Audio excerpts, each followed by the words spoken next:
In spring of 2014, a little chestnut horse was rescued by the BC SPCA after he and the other horses he lived with had been starved to the point of massive malnutrition. They were taken in and they were brought to health before he was offered up for adoption.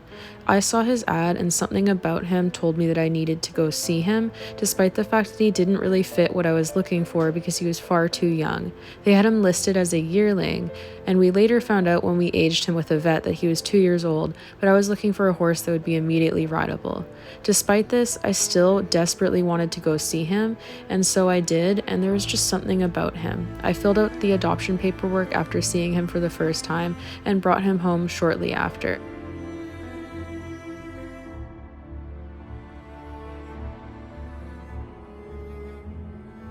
Little did I know that this little red horse would be a key part of shaping me as a horse person and absolutely altering the course that I was on in the horse world. He would teach me far better horsemanship, and he would force me to be more empathetic, patient, and kind to horses, undoing a lot of the problematic practices that I had been taught growing up when I was learning to ride horses.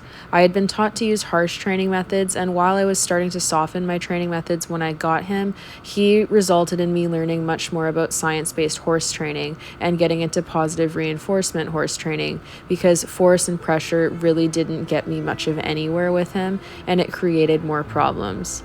It was a long journey for me to completely do the 180 that ultimately I needed to do right by him, but the whole way along he demanded fair treatment and caused me to learn so much more than I think I would have learned with any other horse.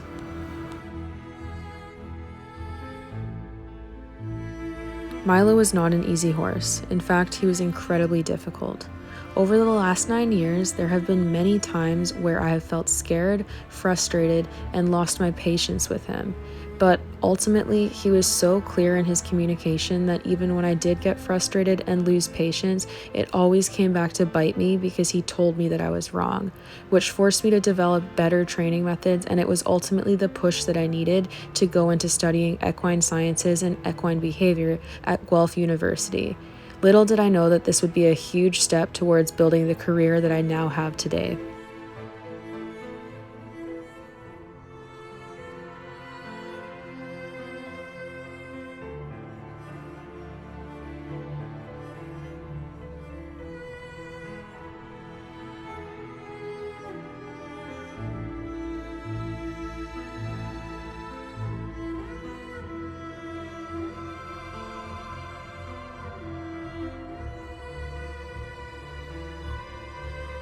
Still, change doesn't necessarily come quickly, so I made a lot of mistakes in my training with him and did things a lot differently than I would today, but because of him, I bettered my horsemanship for so many horses in the future, and I'm finally becoming the type of rider and handler that I feel he deserves.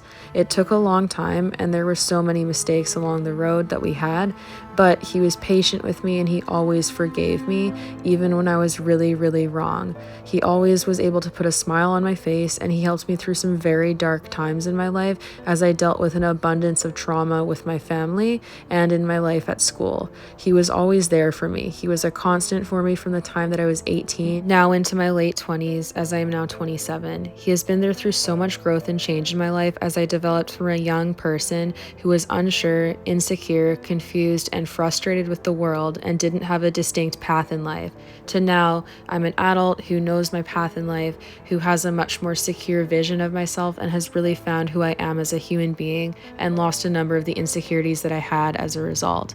He has been a push behind a lot of that growth and change and has helped me to discover networks and pathways where I can find supportive people who support my vision and who have really helped me grow and change. Milo has been a catalyst for so much of that.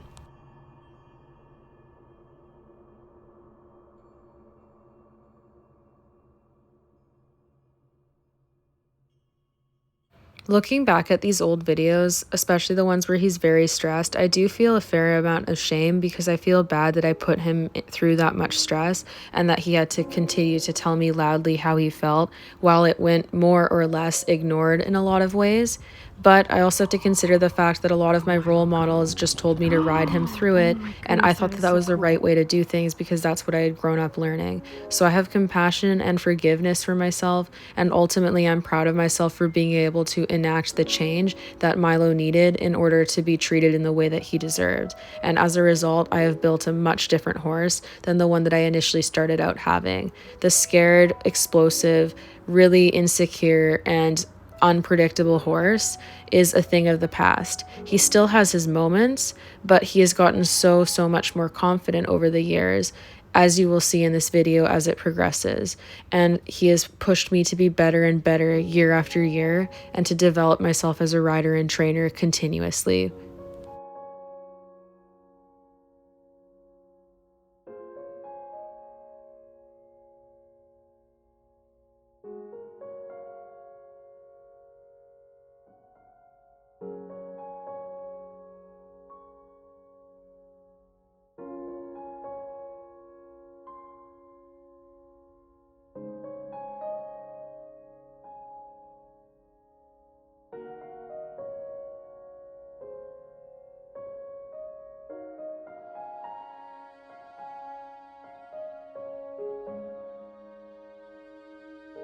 What are you doing?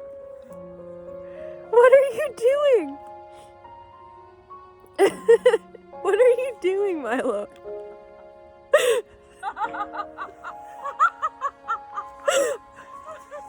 What are you doing? God, you're weird. Oh my god.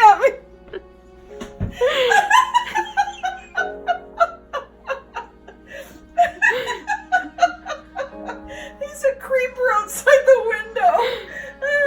Milo, what the hell? He hasn't been.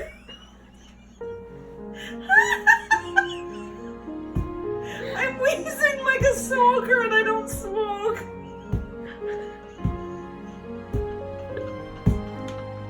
Are you okay? I just can't stop laughing because he's still staring at me.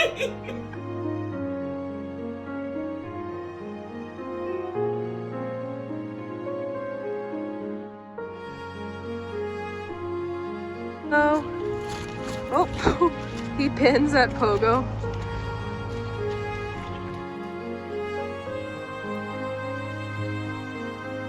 Be ready, Banks. He's snorting while rolling like an idiot. Oh my god.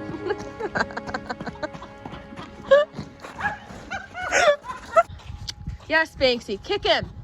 Nail him in the chest. Go, do it. Yes. Milo. Hi, kids. Oh, look at you. Oh my gosh. What is he doing that? He says my friend went so far away and I'm stressed. So I have a tense neck and I might throw my mop off if I'm really bad. That's a gallop. That is a gallop. If I could encourage people to take one thing out of my journey with Milo, it would be to listen to your horse. Your horse isn't trying to be difficult. They're not trying to make you frustrated or ruin your day. Oftentimes they're having a hard time and they still trust you to listen to their communication. Their difficult behaviors mean that they have not given up yet, and they're going to continue to try to get you to hear them so that you can help them out. So if your horse is taking the time to display unwanted behaviors, it means that they haven't shut down and given up on communication yet, and it's giving you the opportunity to listen to them. Yeah, they don't like the colors. Face. Grunt. Hey, that's my knee. Oh, wow. Good boy. Good boy, Milo. So nice. Good boy. Good boy, Milo. Aww. He's fully. And he's listening. Aw. Milo, that's your baby. He really likes him. Milo's like, I'm paying attention to the ladies over there more than this little fart right now, but I will tolerate him. So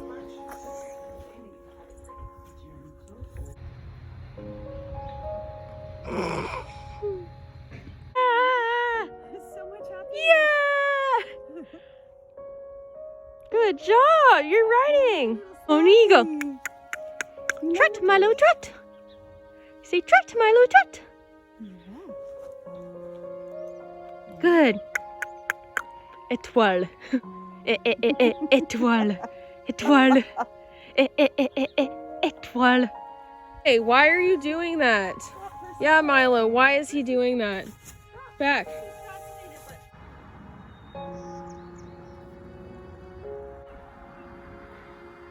They're so weird. That's such an aggressive way to roll. Milo, why are you so mad at him for rolling? Like, it's actually the dock, too. I think he likes it. He's doing the itchy... Oh, now he doesn't like it. Poor Milo, he's so pissed off that he can't fight him.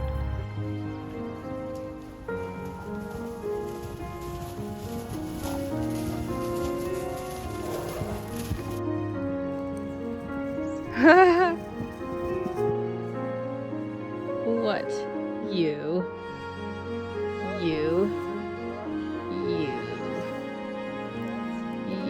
Through my journey with Milo, I've learned so much about horse behavior along with other things such as hoof care because I have rehabbed his hooves in the time that I've had him, which is why he had a rather long period of not doing much in the way of riding work between the years of 9 and 10. And I've more recently brought him back into work at the end of his 10-year-old year and into his 11-year-old year because he needed that much time off to rehab his hooves because I had tried to cover up hoof issues with shoes that actually aggravated the issues rather than fixing them. But in the process of dealing with him and listening to his behavioral response, I've learned how to help him physically by listening to his behavioral responses to things, which is so cool. Hi, kids. Milo, jeez.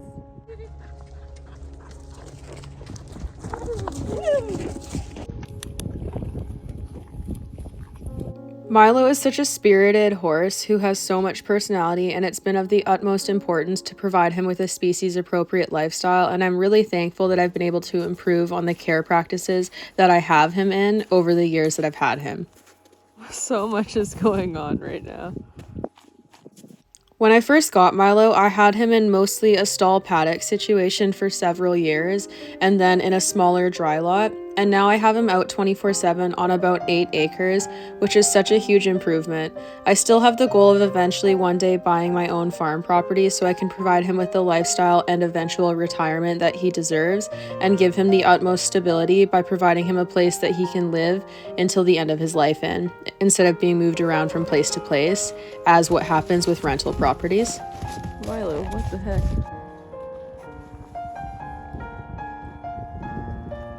Ooh.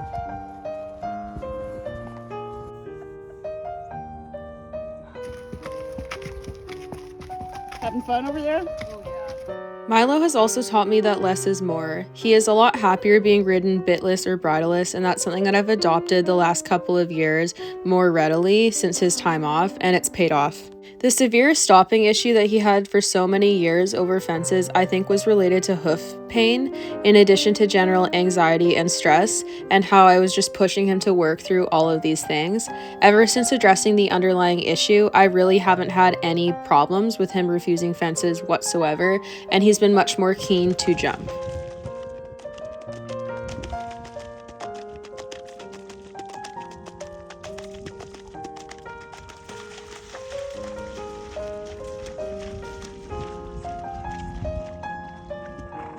Wow, Milo. Look at him entering like a rock star.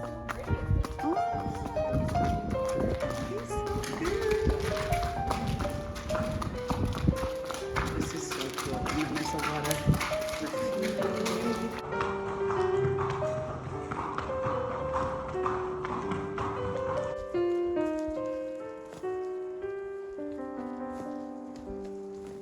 I know. Oh.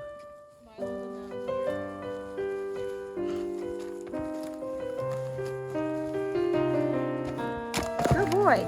Wow. Wow, that was very civilized. That was so civilized.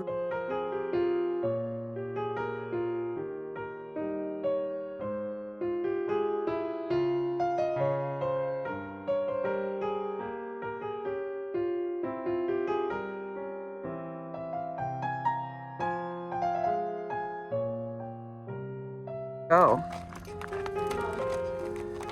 You should just let him go up by himself. That's what he... If you can make a habit of listening to your horse's voice instead of viewing unwanted behaviors as them trying to disrespect or wrong you, it'll pay off in the long run and they'll become a much more reliable horse, and you'll be able to do things with them that you would have never thought possible in the past. Milo is now a beginner-safe horse for the most part and is so brave compared to what he used to be. It's a complete 180. Keep your toes up. Hands down. Good. Yes. Okay, now keep that. Oh, you're cantering. Pull back. Oh my God, you're cantering a jump. What the fuck? And you're still on?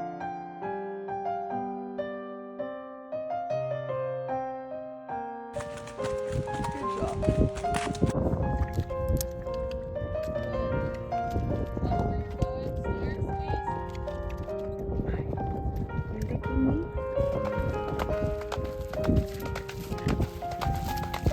So happy 9 years to the horse of a lifetime. I am so thankful for Milo's influence and how he has helped me better myself as a rider and trainer.